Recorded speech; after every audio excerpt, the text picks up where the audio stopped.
예레미야 14장 1절에서 9절까지 함께 말씀을 받습니다. 시작. 가뭄에 대하여 예레미야에게 임한 여호와의 말씀이라. 유다가 슬퍼하며 성문의 무리가 피곤하여 땅 위에서 애통하니 예루살렘의 부르짖음이 위로 오르도다. 귀인들은 자기 사환들을 보내어 물을 얻으려 하였으나 그들이 우물에 갔어도 물을 얻지 못하여 빈 그릇으로 돌아오니 부끄럽고 근심하여 그들의 머리를 가리며 땅에 비가 없어 지면이 갈라지니 밭 가는 자가 부끄러워서 그의 머리를 가리는도다. 들의 암사슴은 새끼를 낳아도 풀이 없으므로 내버리며 들나귀들은 벗은 산 위에 서서 승냥이같이 헐떡이며 풀이 없으므로 눈이 흐려지는도다. 여호와여, 우리의 죄악이 우리에게 대하여 증언할지라도 주는 주의 이름을 위하여 일하소서. 우리의 타락함이 많으니이다. 우리가 주께 범죄하였나이다. 이스라엘의 소망이시요 고난당한 때의 구원자이시여, 어찌하여 이 땅에서 거류하는 자같이 하룻밤을 유숙하는 나그네같이 하시나이까? 어찌하여 놀란 자 같으시며 구원하지 못하는 용사 같으시니이까?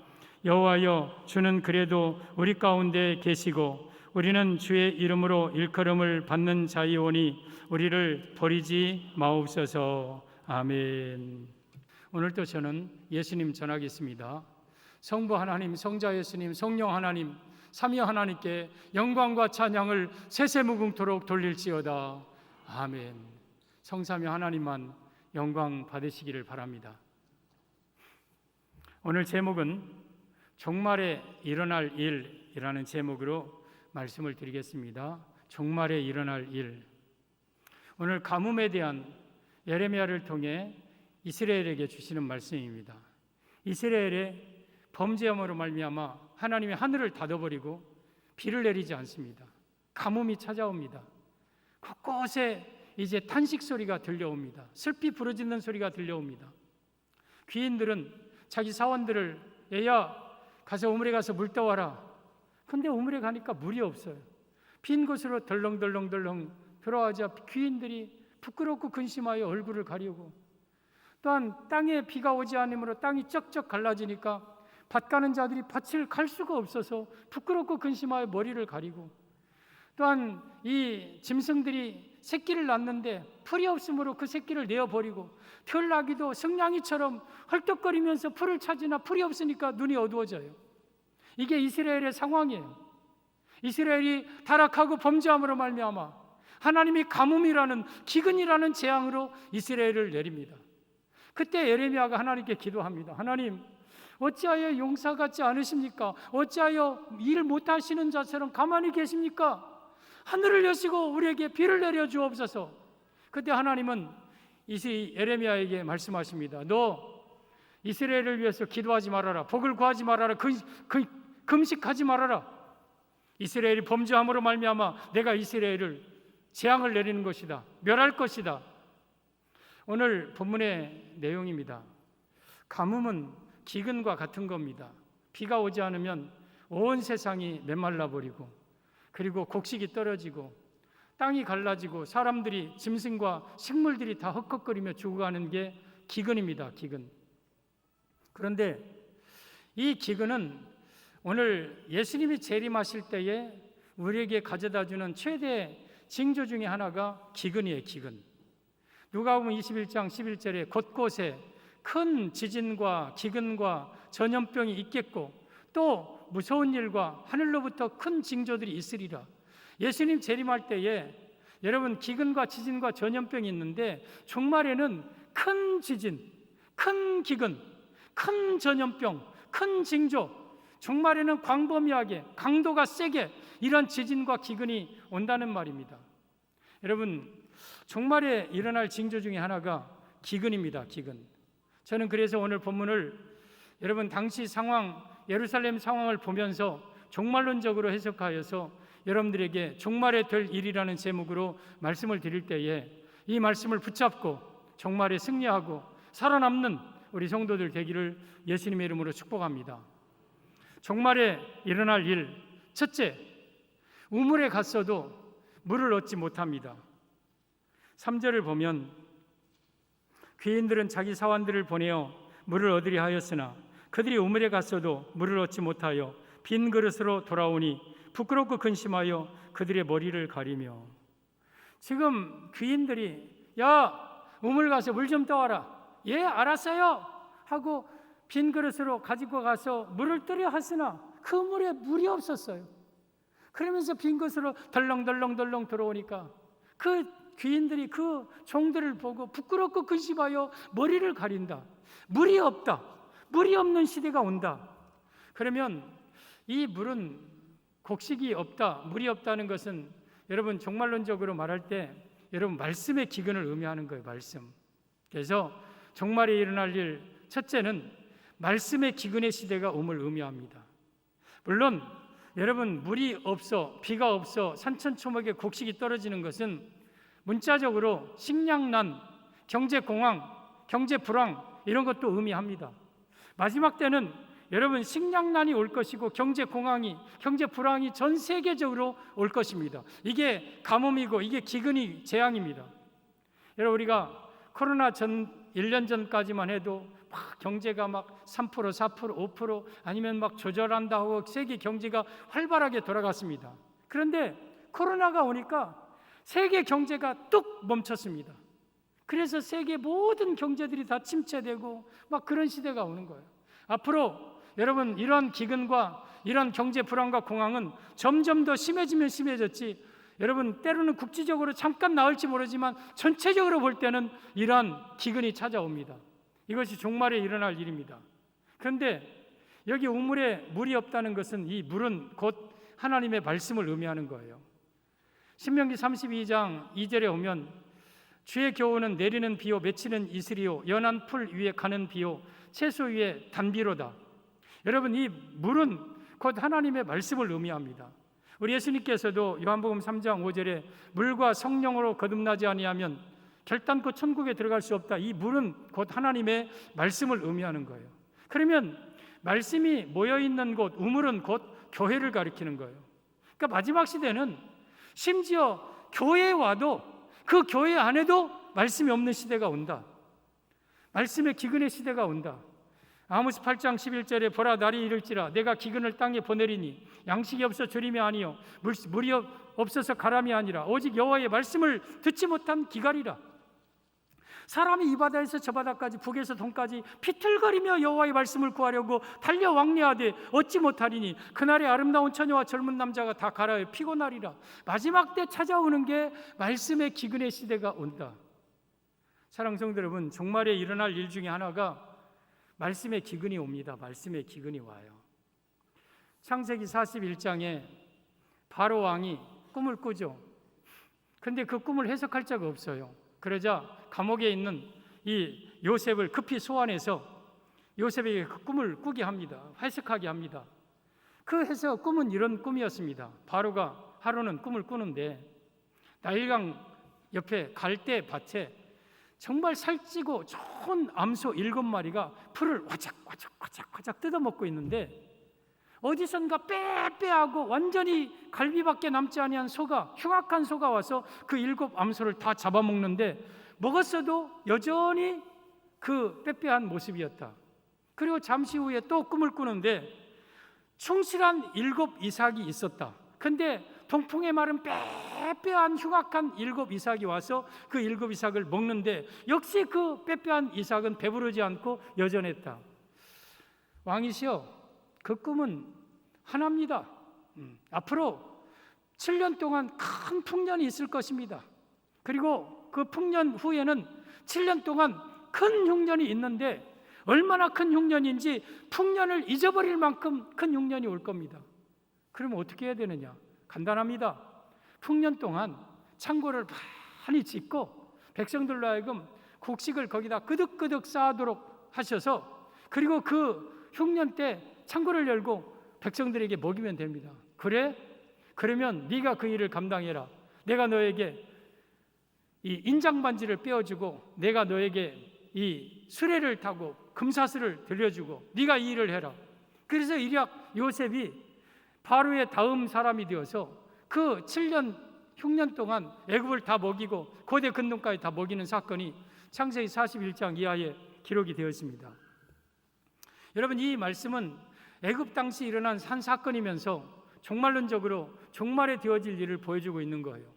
여러분, 7년 풍년은 어쩌면 신약시대 말씀의 풍년을 또한 보여주고 있는 거예요. 말씀이 얼마나 풍성하고 얼마나 말씀이 여러분 정말 풍성했습니까?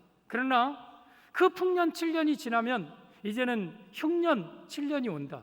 그때는 그 7년의 풍년을 잊어버릴 만큼 말씀의 기근의 시대가 온다. 말씀을 찾더라도 우물에 가도 물을 얻지 못하는 시대가 온다.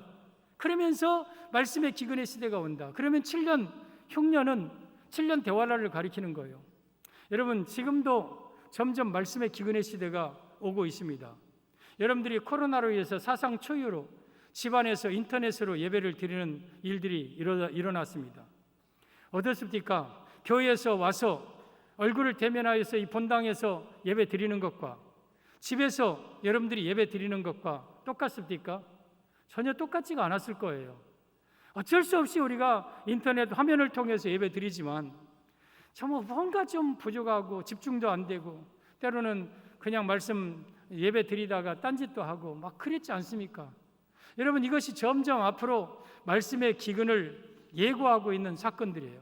앞으로는 점점 더 그러한 시대가 올 겁니다. 종말에 일어날 일은 우물에 가도 교회에 와도 거기에 말씀이 없을 그러한 빈 그릇으로 돌아가는 그러한 시대가 온다. 여러분, 계시록 6장에는 대환란 때 일어날 7인 재앙이 기록되어 있는데 그 첫째 인은 흰 말이고 둘째 인은 붉은 말이고 셋째 인의 재앙이 검은 말인데 5절 6절에 검은 말 재앙을 이렇게 말씀하고 있죠. 보면 셋째 인을 떼실 때 예수님이 셋째 인 떼는 거예요. 어린 양이. 모든 재앙은 예수님이 주관하는 거예요. 그러니까 재앙을 만나도 걱정할 거 없는 거예요. 내가 들으니 셋째 생물이, 네 생물은 천사장이라고 수요일날 말씀드렸죠. 그 중에 셋째 생물은 여러분 얼굴이 사람 같은 생물입니다. 그 생물이 오라 하자 검은 말이 나와요. 검은색 말이 나와요. 그 검은색 말이 뭐냐? 기근을 가리키고 여러분 가뭄을 가리키는 거예요. 종말에 일어날 기근, 처처에 곳곳에 일어날 대기근을 가리키는 거예요. 그러면서 그 검은 말이 탄 자가 손에 저울을 가졌다. 왜 저울을 가졌느냐? 이 식량을 배급해서 먹을 만큼 그때는 기근이 온다는 뜻이죠. 그러면서 6절에 내가 내 생물 사이에서 나는 듯한 음성을 들으니 우리 하나님이 예수님이 말씀하시죠. 한 데나리온의 밀 한 대요 한 데나리온의 보리 속대로다. 한 데나리온은 노동자가 여러분 하루 버는 돈이에요. 뭐 10만 원이라면 10만 원이고 그 이상이라면 있고 그 이하라면 이런데 하루 종일 일해봐야 밀 한 대 산다는 거예요. 하루 종일 일해봐야 보리 속대 산다는 거예요. 그래서 그걸 가지고 식량으로 저울에서 배급해서 달아 먹을 만큼 식량의 기근이 온다. 그러면서 감람류와 포도주는 해치지 말라. 그 재앙 속에서 두 가지를 보호합니다. 하나는 감람류, 하나는 포도주. 감람류는 여러분 기름 짜는 나무입니다. 이것은 성령 충만한 종말의 죄종을 가리키고 포도주는 또한 으깨진 거듭난 성도를 가리키는 것. 그래서 우리가 앞으로 기근이 오고 무슨 재앙을 만난다 할지라도 우리 하나님은 우리 성도들을 그 속에서 지켜줍니다. 그러나 분명하게 앞으로 검은 말 재앙은 오게 돼 있습니다. 그 검은 말 재앙은 식량난 경제 공황뿐만 아니라 영적으로는 말씀의 기근의 시대가 옵니다. 사람은 떡으로만 사는 것이 아니요 하나님의 입에서 나오는 모든 말씀으로 산다고 신명기 8장 3절에 말씀하셨습니다. 우리가 여러분 하나님의 말씀이 있어야 내 영이 사는 거예요. 하나님 말씀은 내 영의 양식이에요. 그래서 여러분 마지막 때 말씀을 먹고 살아야 되는 것이 우리 인생이에요. 근데 말씀의 기근이 오는 거예요. 예레미야 예가 5장 9절 10절에 보면 이렇게 말씀하죠. 광야에는 칼이 있으므로 죽기를 무릅쓰어 양식을 얻사오니. 광야는 이 세상입니다. 이 세상과 같은 광야와 같은 세상에서 내가 양식을 얻으려고 하는데 거기엔 칼이 있는 거예요. 그러니까 죽기를 무릅쓰어 양식을 얻는다. 저 양식은 영적으로 우리 하나님의 말씀을 가리키죠. 정말에 광야와 같은 이 세상에서 내가 말씀을 얻어야 사는데 말씀을 먹어야 사는데 곳곳에 칼이 있어서 내가 목숨 걸어야 하나님의 말씀을 먹을 수가 있다. 그리고 굶주림의 열기로 말미암아 우리의 피부가 아궁이처럼 검으니이다. 여러분, 영적으로 줄이고 육적으로 줄이면 영육간의 색깔이 까만색이 돼요. 아궁이 색깔 돼요. 따라서 우리가 마지막 때에 이 말씀의 기근 시대에 어떤 일이 있어도 목숨 걸고라도 우리가 칼을 여러분 각오하고라도 하나님의 양식을 구해야 된다는 거예요. 여러분, 요셉 당시 다 양식이 없었지만 요셉 앞에는 양식이 있었어요. 누구든지 요셉에게 나오면 요셉은 그에게 먹여 살릴 수 있는 양식을 요셉이 주었어요. 요셉은 예수님을 예표하는 인물이에요. 앞으로 대환란이 오고 어떤 환란이 온다 할지라도 우리가 칼을 무릅쓰고 목숨 걸고 예수님 앞에 나오면 예수님은 여러분들을 말씀으로 먹일 거예요. 그 속에서 말씀의 양식을 여러분에게 주실 것이에요. 그러나 전체적으로 볼 때는 우물에 물이 없다. 하나님의 말씀에 기근의 시대가 온다. 그러면 이렇게 예배 잘 드려서 하나님 말씀 들고 또한 유튜브를 통해서 말씀 들으면 되는데 앞으로 무슨 그런 기근의 시대가 오느냐? 적그리스도 때문입니다. 적그리스도 때문이에요. 계시록 7장 다니엘 9장 27절에 오면 마지막에 적그리스도가 나타납니다. 대환란 때. 그래서 일의 절반에 제사와 예물을 금지한다 그랬어요. 그 제사와 예물은 하나님 앞에 드리는 예배를 금지하고 하나님 앞에 드리는 헌금을 금지하고 하나님 앞에 모이지 못하게 한다. 이것이 대환란 정반에 여러분 전 3년 반 동안 일어날 일이에요. 우리가 지금은 그래도 어쨌든 간에 교회 나올 수 있지만 앞으로 대환란이 되면 이 우물 자체가 폐쇄되어 버립니다. 교회가 폐쇄되고 교회에서 예배를 드릴 수 없는 시대가 옵니다. 또 다니엘 7장 25절에 오면 이 적그리스도는 때와 법을 고친다고 그랬어요. 하나님의 교회의 때와 하나님의 법을 다 고치고 또한 진리를 땅에 던지고 진리는 하나님의 말씀을 다원주의를 다 변화시켜버리고 그래서 어느 곳에든지 하나님의 말씀을 구하기가 어려운 시대가 온다. 바로 이것이 종말의 말씀의 기근의 시대가 온다는 뜻이에요. 우리 성도 여러분, 그래서 여러분 요셉처럼 지혜롭게 여러분들의 말씀의 창고를 만드시고 거기다가 하나님의 말씀을 많이 저축해 놓으십시오. 내 몸 안에 있는 세포 DNA 유전자에 하나님의 말씀을 많이 넣어 놓으십시오. 그래서 이것으로 인해서 마지막 대환란 내가 이 말씀 붙들고 살아야 되고 이 말씀 붙들고 내가 대환란을 이기게 여러분들이 말씀을 저축하는 것이 지혜입니다. 우리 성도 여러분, 마지막 때 우물에 가도 물이 없어 빈 그릇으로 돌아온다. 마지막 때는 말씀의 기근의 시대가 옴을 의미합니다. 종말에 일어날 일 둘째, 풀이 없으므로 눈이 흐려집니다. 풀이 없으므로 눈이 흐려진다. 6절을 보면 들나귀들은 벗은 산 위에 서서 승냥이같이 헐떡이며 풀이 없으므로 눈이 흐려지는구나. 이 들나귀 승냥이는 황막한 땅을 대표하는 짐승들이에요. 사막, 황폐한 곳, 이곳에 이런 들나귀 승냥이들이 살아요. 그들이 풀이 없으므로 눈이 흐려진다. 눈이 어두워진다. 이 말씀의 의미는 종말에는 말씀이 없으므로 영적 분별력이 흐려짐을 의미합니다. 영안이 어두워진다. 더 나아가서 영안이 닫혀진다. 이게 바로 종말에 일어날 일입니다. 여러분, 사람은 배가 고프면 보이는 게 없습니다. 배가 고프면 헛것이 보이고요. 분별력이 흐려져요. 그러다가 음식을 먹으면 눈이 밝아져요. 여러분, 영적으로도 하나님의 말씀이 없으면 영적 분별력이 흐려지고 여러분 영안이 어두워지고 영적으로 맹인되고 그러니까 거짓 선자들 적그리스도들에 의해서 미혹되는 자들이 많이 일어납니다. 그런데 그런 걸 이기려면 내 영안이 밝아야 돼요. 영안이 밝기 위해서는 하나님의 말씀을 먹는 길밖에 없는 거예요. 하나님의 말씀으로 내 영적인 영안을 밝히 분별력을 가지고 살아가는 거예요. 계시록 3장의 14절 이하에 7교회 중에 마지막 라오디게아 교회가 나옵니다. 라오디게아 교회는 민중들이 통치하다 민중의 비율을 맞추다 정말 이 시대 재림 직전에 이 시대의 교회의 모습입니다. 그러면서 17절에 너는 부자라 보유하여 부족한 것이 없다 하나 내가 보니 내가 가련하고 공고하고 벌거벗고 눈멀었다. 그러므로 네가 눈먼 교회다. 라오디게아 교회야? 정말 교회들아 너희들이 영적으로 지금 점점 눈멀어가고 있다. 왜?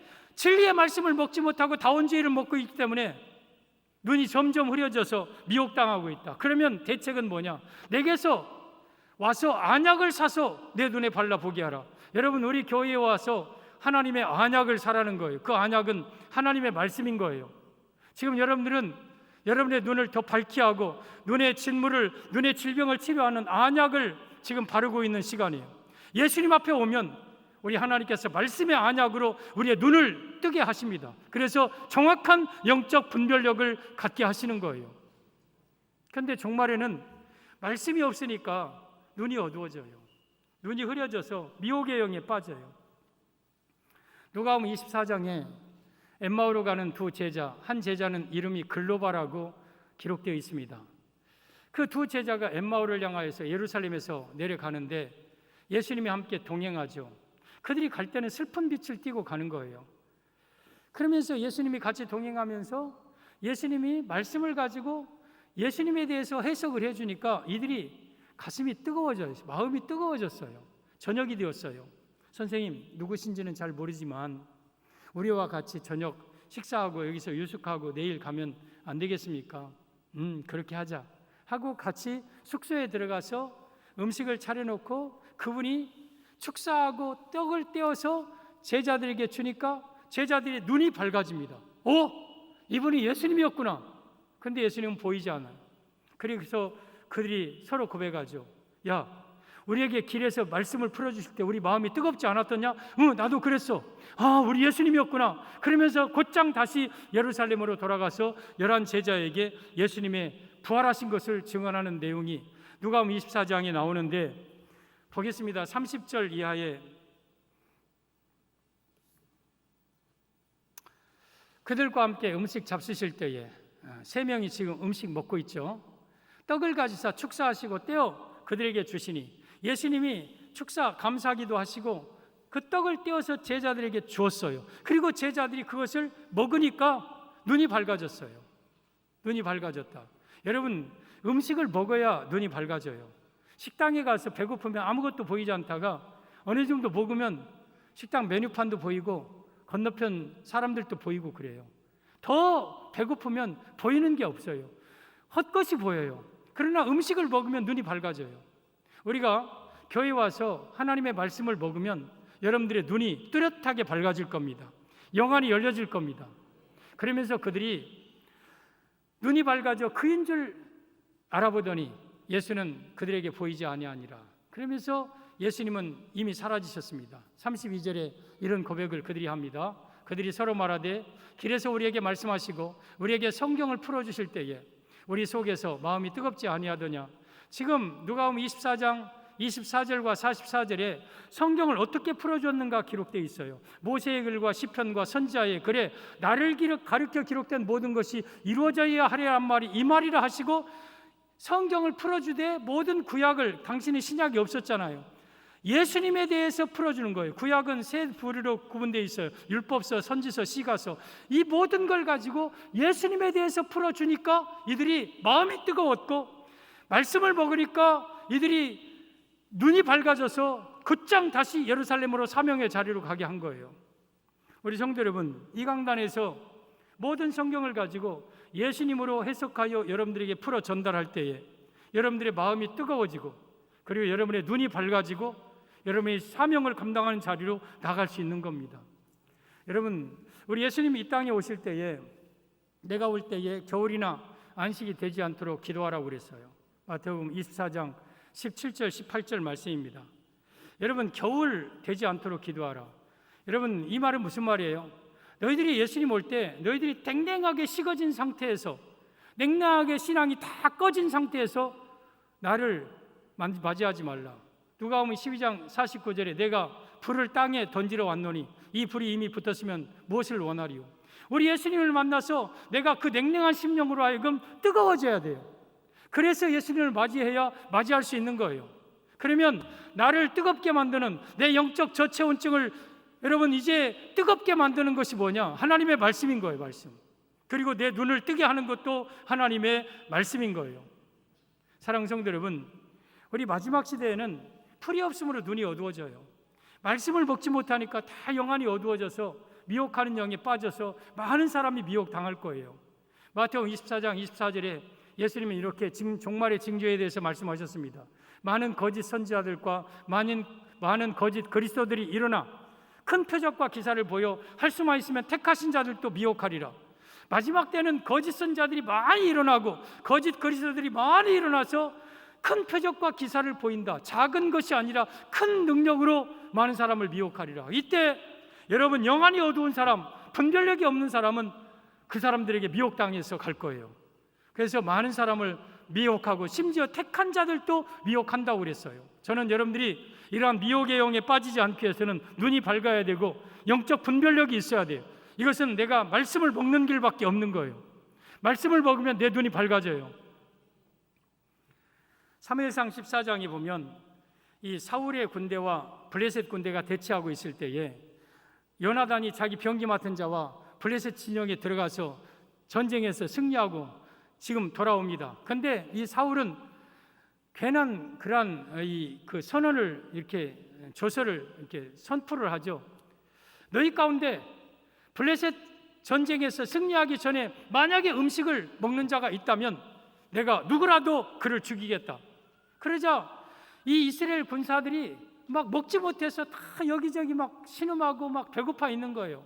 근데 요나단이 전쟁에서 돌아와서 그 아빠의 말을 못 들었잖아요. 그래서 보니까 길가에 꿀이 있어요. 꿀.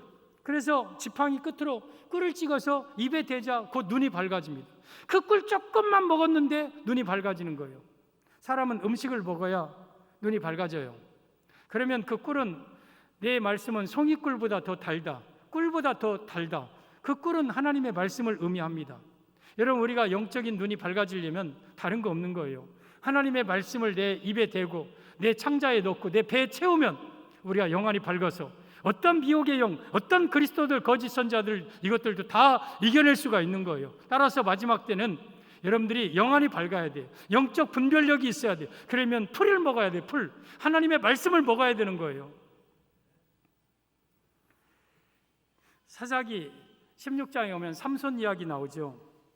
삼손이 13대 사사입니다. 12대 사사입니다. 그리고 사무엘로 사사 시대는 끝나는데, 그가 들릴라의 사랑에 빠져서 사명 망각하다가 블레셋 군대에 노줄로 끌려가고 블레셋에 끌려가는데, 블레셋 사람들이 삼손의 두 눈을 빼버립니다. 두 눈을 빼서 눈을 보지 못하게 만들어요. 그리고 노줄에 매어서 여러분 이 블레셋 감옥에 집어넣습니다. 블레셋은 이스라엘 하나님의 교회를 공격하는 사단의 세력입니다. 사단의 세력이 가장 먼저 공격하는 것은 여러분의 눈입니다. 눈을 먼저 흐리게 만들고 눈을 못 보게 만들고 눈을 빼게 만듭니다.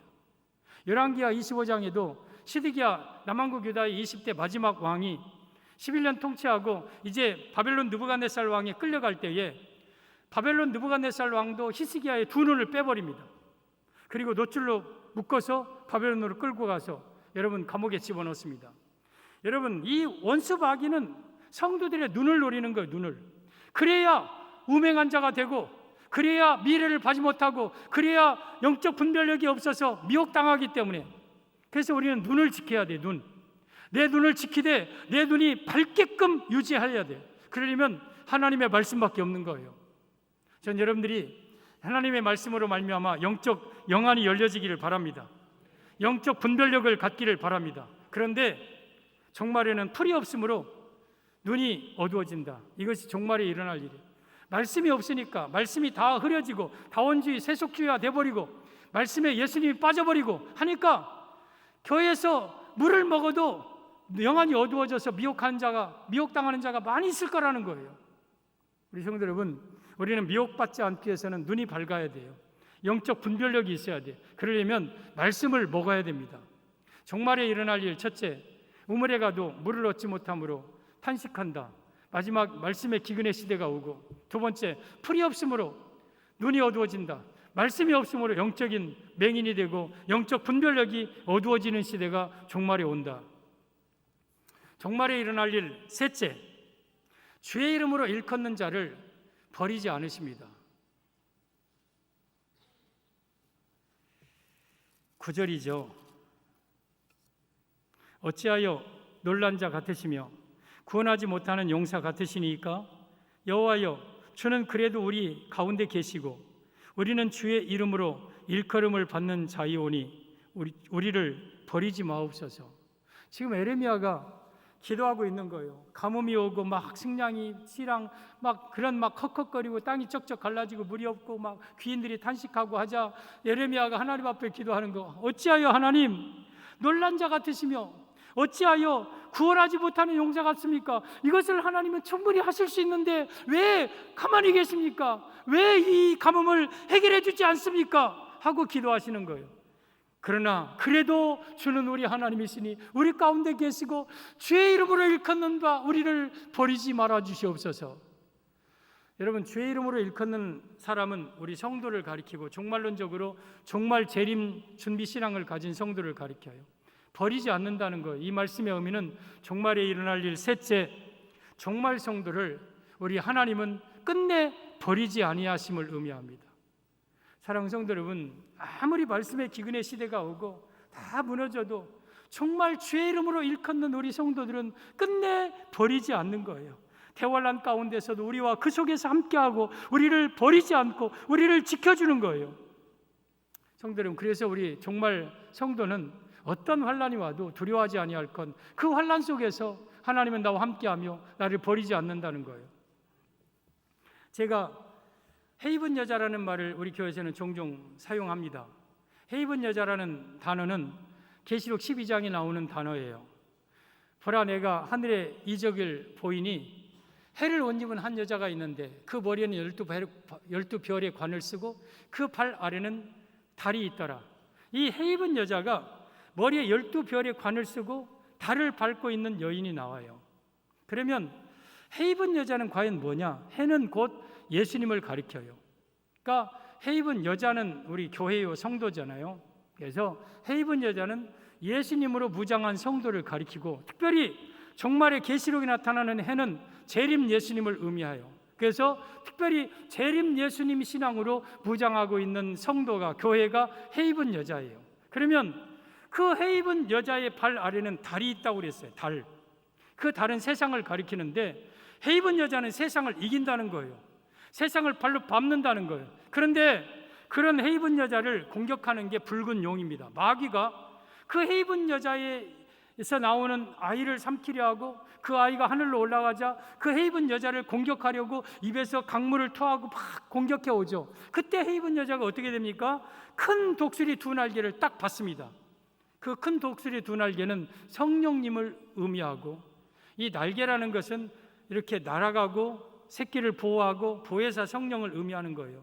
그런데 큰 독수리 두 날개라는 것은 마지막 때 부어줄 7명의 성령, 종말에 부어줄 강력한 성령을 그 헤이븐 여자에게 딱 주어서 광야 자기 곳으로 날아가 거기서 1260일 동안 양육을 받게 한다. 1260일은 42달이고 42달은 3년 반이에요. 이것은 대환란 전 3년 반 동안 예수님 재림 직전까지 헤이븐 여자를 하나님이 딱 보호하심을 의미합니다.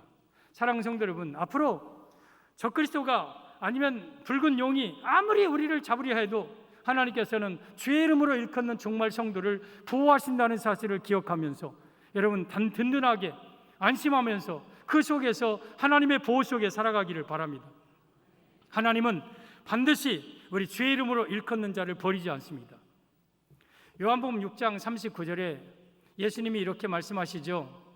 나를 보내시니의 뜻은 하나님의 뜻이죠. 내게 주신 자 중에, 이게 주의 이름으로 일컫는 자이고 이게 헤이븐 여자예요. 그 중에 하나도 잃어버리지 않고 마지막 날에 다시 살리는 이것이니라. 마지막 날은 재림 때 예수님이 재림하시면 우리 주의 이름으로 일컫는 자들을 다 무덤에서 살리고 변화되어서 공중에서 예수님을 영접하게 한다. 그러니까 반드시 주의 이름으로 일컫는 주의 성도를 내가 잃어버리지 않는 것이 하나님의 뜻이다. 아모스 9장 9절에도 이렇게 말씀하십니다. 보면 보라, 내가 명령하여 이스라엘 족속을 만민 중에서 체질하기를 채로 체질한 같이 하려니와. 여러분, 수많은 만민들을 여러분 이 하나님의 체에다가 놓고 하나님이 체질을 하는 거예요. 그러면 대부분의 껍질들, 쭉정이들은 다 날아갑니다. 근데 그 안에는 하나님의 주의 이름으로 일컫는 백성들이 거기에서 알곡으로 남아 있어요. 그래서 어느 순간 딱 끊어서 여러분 이들은 지옥에 던져지고 그 알곡은 하나님의 창고 천국에 들여보낸다. 만민을 키질한다는 건 예수님의 재림 심판을 의미하는 거예요. 그때 나눠질 겁니다. 지금은 섞여 있지만 그때는 지옥 갈 쭉정이와 천국 갈 알곡으로 나누어질 것입니다. 그런데 그 알갱이, 한 알갱이도 땅에 떨어지지 아니하리라. 저 알갱이는 속이 꽉 찬 성도예요. 그러면 우리가 알갱이가 되려면 그 쭉정이와 알갱이는 모양은 같아요. 조금 배가 좀 부르고 안 부르고 차지이지 언뜻 보면은 쭉정이인지 알곡인지 잘 몰라요. 쭉정이는 그 속에 내용물이 없고 알곡은 그 속에 내용물이 있는 거예요. 그러면 내가 알곡이 되려면 내 속에 여러분 생명이 있어야 돼요. 생명. 그 알곡 속에는 씨가 있어요. 그 생명이 씨가 뭐냐? 바로 예수님이에요. 우리가 여러분 예수님을 내 마음속에 모시고 살아가는 주의 이름으로 일컫는 백성이라면 마지막 날에 그중 한 알갱이도 잃어버리지 않고 마지막 날에 다 살린다고 말씀하셨어요. 그래서 여러분 우리는 예수님의 이름으로 일컫는 주의 종말 성도가 되면 어떤 환난, 어떤 어려움 속에서도 하나님은 우리를 버리지 않고 우리를 구원하십니다. 이것이 종말에 일어날 일입니다. 마태복음 24장, 25장, 누가복음, 마가복음 13장, 누가복음 24장, 21장은 다 종말장인데 마태복음 24장 쭉 이제 4절부터 사람의 미혹을 받지 않도록 주의하라. 난리와 난리가 있겠고 또 전쟁이 일어나고 이것은 재난의 시작이니라 하면서 쭉 말씀하죠. 그러다가 29절에 그 모든 징조를 마무리하는 내용이 29절 이하에 나옵니다.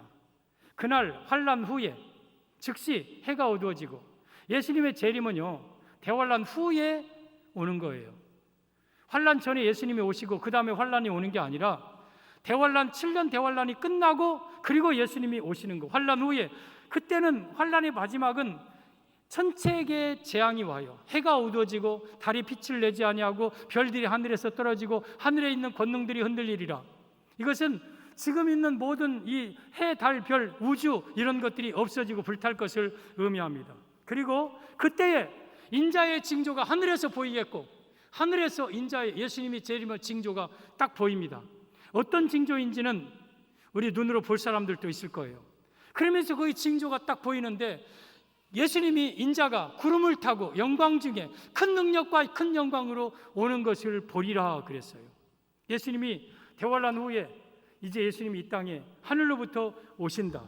그러면서 그가 큰 나팔 소리와 함께 천사들을 보내리니 그가 택하신 자들을 하늘 이 끝에서 저 끝까지 모으리라. 여러분 우리 예수님이 오실 때 천사들을 보내어서 큰 나팔 소리 호령과 천사장의 소리로 오셔서 하늘 이 끝에서 하늘 저 끝, 여러분 해 뜨는 곳에서 해 지는 곳, 이것은 온 우주 온 세계를 다 가리키는 거예요. 그 속에서 주의 택한 자들 알갱이들 주의 이름으로 일컫는 받은 자들 해 입은 자들을 다 불러 모아서 천국으로 공중에서 예수님을 영접하게 할 것이다. 이 말로 서로 위로하라. 우리 사랑하는 성도 여러분, 우리가 신앙생활하는데 힘들고 어렵죠. 예수 믿는다고 많은 당하는 핍박들도 있고 여러분 그런 시대가 온다 할지라도 그런 핍박과 어려움이 있다 할지라도 우리가 끝까지 예수님을 붙잡아야 될 것은 머지않아 예수님 오실 때에 내가 알갱이로 남을 때이다. 예수님 나를 구원하여 천국으로 나를 인도하길 것 때문에 우리가 끝까지 예수님에 대한 신앙을 지켜야 되는 겁니다. 우리 마지막 날 여러분 주의 이름으로 일컫는 자들은 다 구원하시고 한 영혼도 잃어버리지 않는 것이 종말에 일어날 일입니다. 오늘 에레미야 당시 일어날 가뭄 사건을 통해서 종말론적으로 여러분들에게 해석을 해드렸습니다. 이것은 문자적으로 역사적으로 그 당시 얘기만 된다면 이것은 이스라엘 얘기로 끝나요. 나하고는 관계가 없는 거예요. 그러나 앞으로 우리 예수님께서 말씀하신 대기근의 시대가 온다. 종말론적으로 해석해 볼 때에 첫째는 우물에 물이 없다. 말씀의 기근의 시대가 온다. 이제 훗날에는 교회가 폐쇄 다 당할지도 모르고 교회가 허물어질지도 모르고 여러분들이 교회 와도 이 건물적인 교회 와도 여기에 말씀을 전하는 자가 없을 수도 있어요. 마지막 때는 말씀의 기근의 시대가 옵니다. 따라서 여러분들이 지금 말씀을 많이 저축해 놓으십시오. 많이 암송해 놓으시고 여러분의 마음속에 말씀을 많이 채워 놓으십시오. 두 번째는 풀이 없으므로 눈이 어두워진다. 말씀을 먹지 못하니까 영안이 어두워지고 분별력이 흐려져서 많은 사람들이 거짓 선지자들에게 미혹당하는 자들이 일어날 것이다. 그러나 셋째, 주의 이름으로 일컫는 자는 결코 하나님이 버리지 않는다. 오직 예수님 신앙으로 무장한 종말 성도는 마지막까지 보호하셨다가 천국으로 인도하십니다. 이것이 종말의 마지막에 일어날 일들입니다. 이 은혜가 우리 온 성도들에게 임하시기를 예수님의 이름으로 축복합니다.